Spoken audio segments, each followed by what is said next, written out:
The killer phrase was at the end when Kimmel said, "You just don't realize it." Because you see, he's smarter than you, and he needs you to know that. And his ego can't bear that there's someone out there more famous and more influential than him. I got news for you, Kimmel. The last time you mattered, Bruce Jenner still had a penis. Jimmy Kimmel sauntered in believing he had the night's laughs on lock until Greg Gutfeld and Tucker Carlson flipped his jokes into an involuntary therapy session. Gutfeld unleashed the sass, Carlson delivered the cerebral smackdowns, and Kimmel was left holding nothing but regret. By the end, he was eyeing the witness protection program like it was the green room. This wasn't a polite clapback. It was a full-scale comedic implosion. Brutal. Even the laugh track filed for early retirement. Why did Jimmy Kimmel live with him? Like, Jimmy Kimmel is a talented guy, and I don't think he's like an evil person or something, but he's made this deal where he just serves power and attacks anybody who challenges power. Like, how can...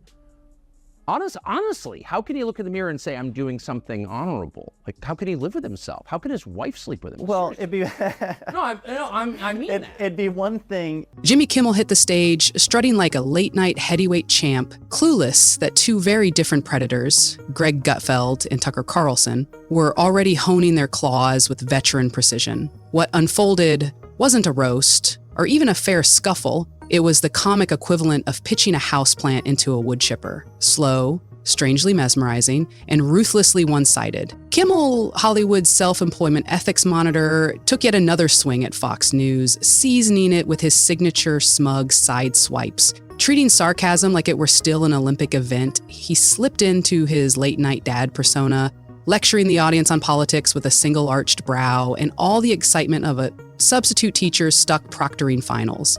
Late night host Jimmy Kimmel is back on the air after taking the summer off. He's missed a lot. Kimmel says if you're not vaccinated, you shouldn't get a hospital ICU bed. But I'm not sure if Jimmy was being sincere because he wasn't crying. Anyway, it's just funny hearing someone say, "I see you," who nobody actually sees. Look, I don't want to suggest that Kimmel's show has become boring and predictable, but last night during the taping, people in the studio audience were changing the channel. Unfortunately for Jimmy, this class included Greg Gutfeld, a guy who downs smugness for breakfast and toasts egos like campfire marshmallows. Gutfeld didn't just clap back, he struck a match, watched it burn, and might as well have taken a victory drag afterward. No props, no applause lights, no Ivy League writer's room, just Kimmel's swollen self-importance served up on a silver platter. One glance at Jimmy's committee-crafted punchlines, and Gutfeld plated a 5-course roast that landed harder than the moment you realized people actually tuned in for the man show. While Kimmel was busy applauding his own punchlines, Gutfeld was playing an entirely different game, producing receipts, stats, and scalpel-sharp digs that exposed Kimmel's show as little more than virtue signaling propped up by YouTube clips titled, "Kimmel Destroys Democracy, Deniers Again." On a shoestring set and a quiver of razor-keen one-liners, Gutfeld has somehow turned his show into late night's ratings titan. And this particular takedown was so potent it deserved a Surgeon General's warning. Delivered, mind you, without so much as a raised voice. And comedians are supposed to hold people in positions of power accountable. Suck up Yeah. to the people in charge. Exactly. He's their Praetorian guard. Yeah. And it's like, the self-hatred he must feel, because he wasn't always, that's my point. Yeah. I mean, Colbert has always been a hard partisan, talented guy, but obviously he's not a comedian. But Kimmel was a comedian. Like, how does he, I don't understand. I don't know. How he can sleep. He might buy into the narrative to the extent that he thinks it's morally wrong to joke about these certain topics. But it's not just that, he's like pouring hot oil on the peasants from the parapet. Like, he's hurting anyone who challenges the king. It's crazy. Gutfeld's hit wasn't loud or cruel, it was surgical, like a bored cat nudging a crystal goblet off the counter simply to marvel at the crash. Kimmel played the glass, Gutfeld the cat. And the internet? It lapped up the spectacle like vintage Chardonnay pooling on the floor. Just when it seemed the wreckage was complete and Kimmel could hobble off with the tatters of his ego, in glided Tucker Carlson. Smooth, chill, and unbothered, like a Bond villain learning the world is fresh out of martinis. Where Gutfeld traffics in controlled chaos, Tucker specializes in methodical dismantling. No quips, just that smug head tilt declaring, "I've read 5 more books than you, and you're about to feel it." He treated the Kimmel saga like a peer-reviewed paper titled The Tragedy of the Once Funny Comic, a case study in relevance lost. If you are open up to being wrong, you're more than likely going to end up right once in a while. But these guys have been wrong for 8 years. They've been wrong for 8 years because they can't let go of their egos. It's true in the media. It's actually, it's true among the never Trumper Republicans. If you look at the sourpusses, it's an internal emotional feeling that why him, Trump, and not me? Whether it's like, I don't know, Bill Kristol or Jonah Goldberg. It's like, these are guys that were generally normal.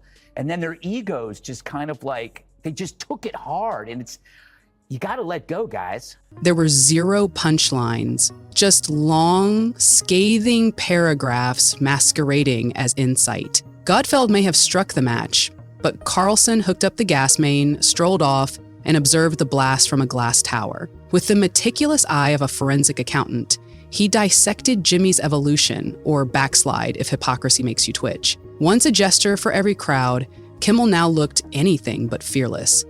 Tucker recast Kimmel as a shell of his former self, swaddled in sanctimony and gliding through canned applause like a comedian playing dress-up as a senator.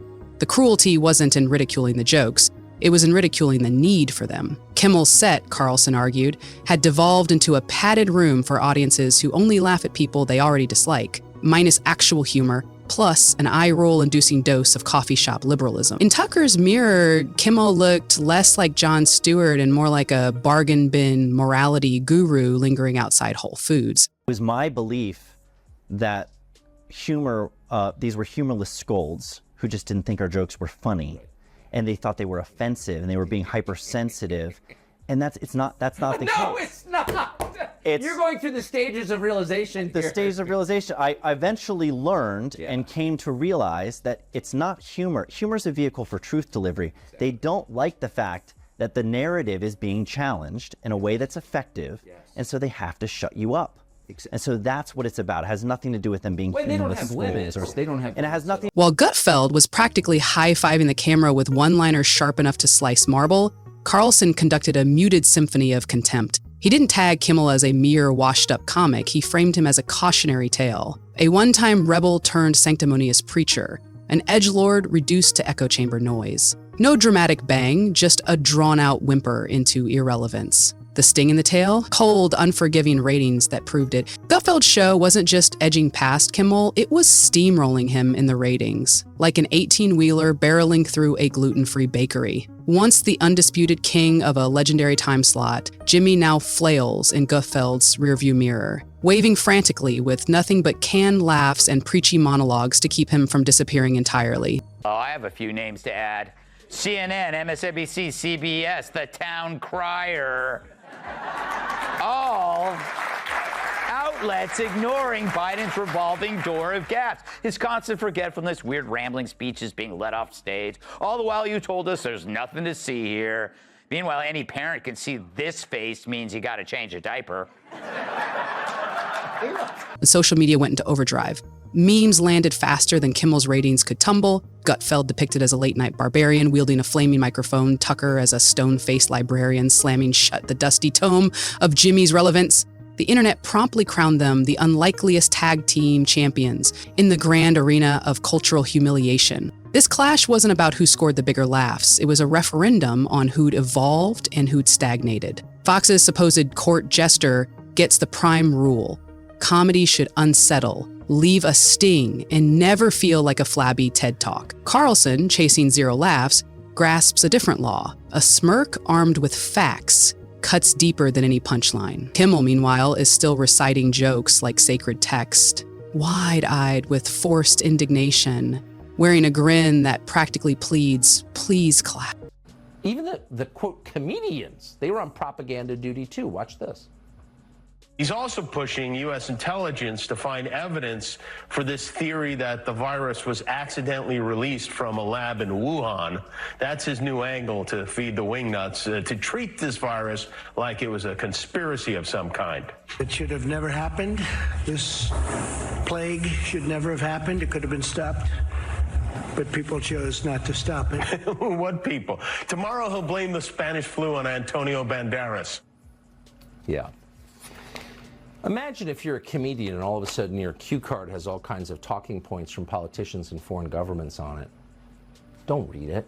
You degrade yourself and you become complicit in the greatest crime in history. Kimmel never clocked that the game had changed. His rivals weren't just louder or nastier, they were sharper, quicker, and brutally self-aware. The tastiest irony? The same audience he'd long dismissed as clueless about comedy is now the one crafting and crushing with Gutfeld's shoestring production, complete with canceled sitcom vibes, crackled with more rebellion and life than anything Kimmel's delivered in years. And Tucker, armed with nothing but a rustic cabin backdrop, was pulling more viewers than Kimmel could, with an entire network propping him up. So these fellas are experiencing deep mental pain. And it's not just them. Journalists are now offering tips to deal with their disappointment, frustration, even fear. And I get it. That's normal after any loss. I'm still mad about losing World's Sexiest Man to Johnny Depp. But why would people feel fear? Maybe because their only news sources are constantly telling them Trump's going to turn America into Nazi Germany. But you know who felt actual fear during the Biden administration? People who had to ride the subway or have to buy groceries. When the dust finally cleared, the takeaway was brutal. Kimmel wasn't toppled by louder mouths, but by tighter scripts, sharper logic, and a brand of charisma that commands rather than begs for applause. No debates, no on-air showdown, just two precision strikes from opposite towers, reducing his pedestal to a mound of laugh track rubble. Gutfeld and Carlson didn't spar with him, they simply pointed, chuckled, and kept walking. Kimmel, meanwhile, stayed frozen in place, over-explaining his gags, sermonizing to the already sold, and applauding himself like a karaoke regular convinced he just crushed Bohemian Rhapsody. The problem? The audience has drifted away, the mic's gone dead, and all that lingers is the hollow echo of a career that once mattered. Dana, I'll start with you. It was a terrible night for women. Trump won more women. He won the popular vote. What are these people moaning about? I don't know. I mean, today Brian Stelter tweeted that there was a talent agent who told him that a lot of members of the media are questioning whether they have it in them to cover another Trump cycle. And then they wonder why the working class is like, guys, you are so out of touch with what real work is. And also, they didn't really cover the Biden administration. They didn't cover the border. They didn't cover inflation. Nothing cuts deeper than getting demolished by people who don't even consider you a peer. To Gutfeld, Kimmel was an overstocked aisle of easy targets. To Carlson, he was a coupon long past its expiration date. Together, they didn't merely roast him. They turned him into a walking caution sign for what happens when satire goes stale. Late-night TV once delivered gut-busting laughs, silly skits, and musical guests who didn't seem like they just left a yoga class at Whole Foods. Now it feels like C-SPAN with a forced laugh track slapped on. The change has been monumental. Comedy has traded its jester's cap for political armor, and no one embodies this shift more than Jimmy Kimmel. Late night's self-appointed liberal arts professor, whose comedic edge was scorched away during the Trump era. There are a lot of people who are like on your side because they're for free speech, who are not actually for free speech at all, who are pushing, a very specific foreign policy agenda, for example, and using another issue to lower your defenses and let themselves into your brain. And I think that's really sinister, really, really, really sinister. And it's becoming more obvious now. Like if you're for free speech, then you're just for free speech because you support the principle. Once known for chugging beer bongs on The Man Show, Jimmy Kimmel now delivers monologues as if he's testifying before Congress. His punchlines resemble political theses laced with dramatic pauses, a sanctimonious tone, and enough smugness to fuel a Prius. He's not telling jokes anymore. He's staging unsolicited interventions for an audience that didn't sign up for them. Even as he frets over the health of democracy, Greg Gutfeld is out on Fox hurling verbal grenades and shaking up the traditional late-night scene like it owes him a favor.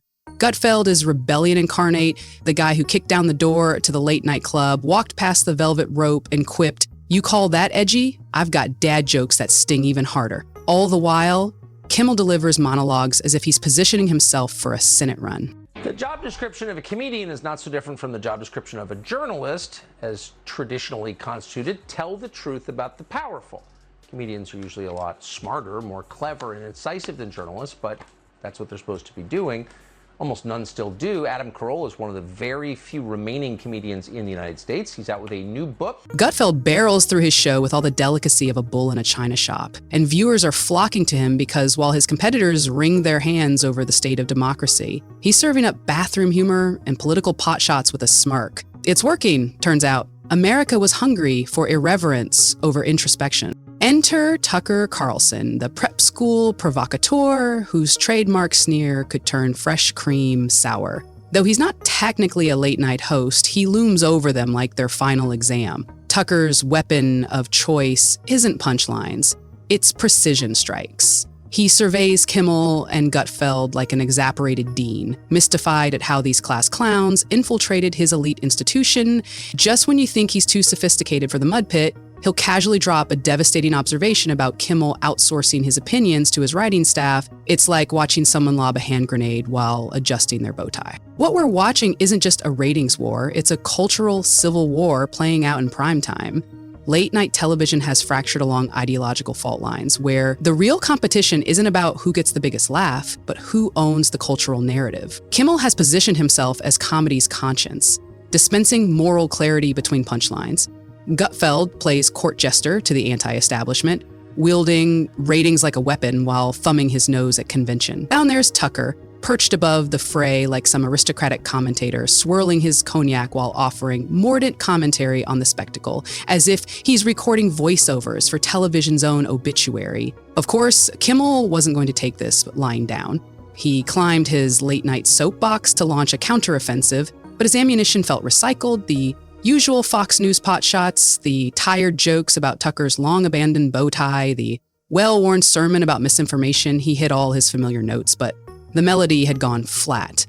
It was like watching a once great rock band phone in their classics, playing to an audience more interested in their Instagram feeds than the stage. The old magic wasn't there anymore. Where there used to be lightning, now there were just predictable thunderclaps echoing through an empty arena. The ratings tell the story. They landed with all the impact of Adam Levine's Super Bowl whimper, a stunning fall for someone who once wore late night's crown. Kimmel's counterpunch had the force of a feather duster in a hurricane. The real punchline? While he's still fighting last year's battles, his audience has already changed the channel. It's not that his jokes aren't landing, it's that he's performing for an audience that's already left the building. Late night has evolved. Now punchlines are more like policy decorations, and the applause cues often read like nothing more than veiled virtue signals. In this tussle between humor and lecture, Gutfeld and Tucker are proving that maybe, just maybe, people still crave a good laugh before they break down in tears. Compare that to Gutfeld, who hurls quips like grenades, barely pausing to watch the explosion before moving on to the next absurdity.